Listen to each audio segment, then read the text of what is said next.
లీలా speciality క్లినిక్ను ప్రారంభించిన Chevella MP కొండా విశ్వేశ్వరరెడ్డి.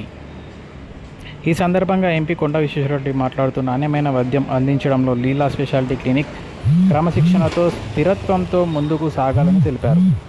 ఈ కార్యక్రమంలో బీజేపీ రాష్ట్ర ఆర్గనైజింగ్ సెక్రటరీ చంద్రశేఖర్తో పాటు నార్సింగి మాజీ సర్పంచ్ కాంగ్రెస్ నాయకుడు అశోక్ యాదవ్, బీజేపీ మున్సిపల్ అధ్యక్షుడు నగేష్ యాదవ్, మాజీ కౌన్సిలర్ వేణు ఆదిత్యారెడ్డి తదితరులు పాల్గొన్నారు.